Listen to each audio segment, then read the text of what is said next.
जय हो। गंगा योग ज्ञान में आप सबका बहुत बहुत स्वागत है। गंगा योग ज्ञान को देख रहे हमारे सारे दर्शक बंधुओं को हृदय से बहुत सारा शुभकामनाएं, बहुत सारी शुभकामनाएं और बहुत सारा प्यार। भैया आए, जिसका आपको बहुत दिन से इंतजार था। उस चैनल पर आपको जो भी बात बताई जा रही है उस पर विश्वास करें और अपने कार्य को अंजाम रूप दें। आइए, हम आपको जो भी प्रयोग बताने वाले हैं वह एकदम सटीक होंगे। आपको कहीं से कुछ भी अलग से ढूंढने की आवश्यकता नहीं होगी। आपको कहीं से देखिए, यदि धन हमें आपको चाहिए तो धन के लिए भी हमको आपको अथक प्रयास करना पड़ता है। और अथक प्रयास क्या है? बस थोड़ा सा आप सबको दिमाग लगाना है, और दिमाग आप लगा ही सकते हैं क्योंकि जो धन ढूंढने वाला होता है उसका दिमाग अधिक तेज होता है और लगाता भी।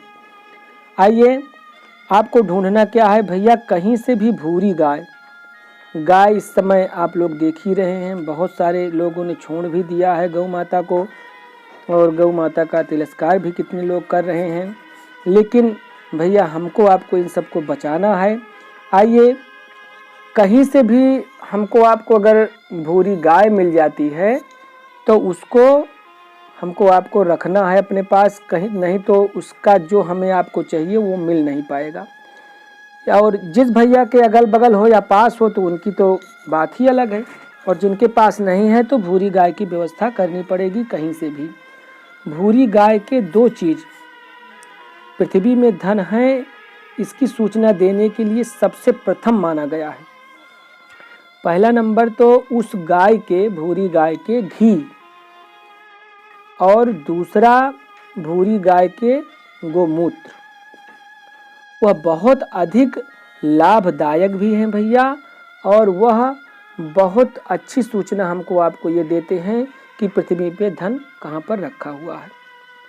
अच्छा, उसके बाद आप लोग अगर भूरी गाय को पालते भी हैं और अपने पास रखते भी हैं, इनका पूजन करते हैं, तो उससे भी हमको आपको धन की प्राप्ति होती है। देखिए भैया, धन की प्राप्ति होना अचानक कहीं से किसी न किसी माध्यम से हमको आपको जब रास्ता मिल जाता है तो वही है कि धन हमको आपको मिल जाता है।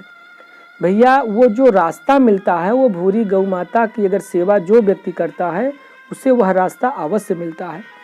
तो आइए, अब आपको करना क्या है, कैसे करना है। भूरी गौ के घी में, अगर भूरी गाय है, उसका घी आपके पास है, तो उसी में जो मदार होता है, मदार की रुई जिसमें गोझा टाइप फटता है, मदार एक पेड़ होता है, एक वृक्ष होता है छोटा सा, उस मदार में गोझा फटता है, फल आता है, और गोझे के अंदर रुई होती है, रुई बत्ती, कपास जिसको कहते हैं। बस उसी कपास को निकाल करके लंबी लंबी बत्तियां बना करके उसी घी में, उसी गौ माता के, भूरी गौ माता के घी में खूब बढ़िया से उसमें मिला लें, बत्ती में घी बढ़िया से लगा लें। जलाने पर, जब भी आप उसको जलाओगे, जहां आपको शंका है वहीं आपको जलाना है कि यहाँ धन है या नहीं। इस विषय में अगर जानना है तो गऊ के घी में मदार की रुई की बत्ती सान करके जलाएं। अगर धरती में स्थित धन जहाँ भी होगा वह आपको दिखाई देगा और जान पड़ेगा कि यहाँ से यहाँ तक इसमें धन है कि नहीं है, वह सब आपको दिखाई देगा। अच्छा, इसके और भी लक्षण हैं कि दीपक के प्रज्वलित करने पर धन दिखाई देने से पहले प्रज्वलित दीपक से चिंगारियाँ निकलें। अगर आपको धन देखने से पहले उसमें चिंगारियाँ निकलें अथवा मधुर आवाज़ निकले तो सर्वश्रेष्ठ होता है। तो आपको अधिक जानकारी ये जान लेना चाहिए कि अब तो धन मिलना एकदम निश्चित है। जैसे आप उसमें माचिस की तिलिया लगाते हैं, उसमें फरफराहट की आवाज़ अगर निकले तो आपको अवश्य समझ लेना चाहिए कि यहाँ से धन प्राप्त हो सकता है। अच्छा, उसके बाद चिंगारियाँ टाइप उसमें से निकलना शुरू हो जाए हल्का फुल्का, तब भी यह जान लेना चाहिए कि यहाँ पर धन हो सकता है। अच्छा, इसके विपरीत इन सब बातों को निध प्रदीप नामक ग्रंथ में लिखी गई है। और उसको संस्कृत भाषा में निरूपित भी किया गया है कि आद्यंतम सूचयेत वर्तितः कापीलेन तो दीपिता, और दीपे प्रज्वालय माने तो लक्षणम तो निगद्यते। विस्फुल्लिंगो भवेत पूर्वम शब्दं वा कुरुते धनम,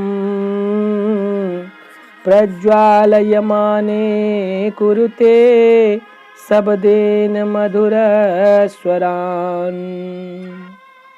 यह उस दीपक के जलाने के लक्षण हैं जो आपको हमने अभी बताया कि दीप को प्रज्वलित करते ही यदि मधुर आवाज़ सुनाई दे, धुन सुनाई दे, और यदि उसमें से चिंगारियाँ निकलें, तो ये समझ लेना चाहिए भैया कि आपका काम निश्चित ही होगा, उसमें कोई दो राय नहीं।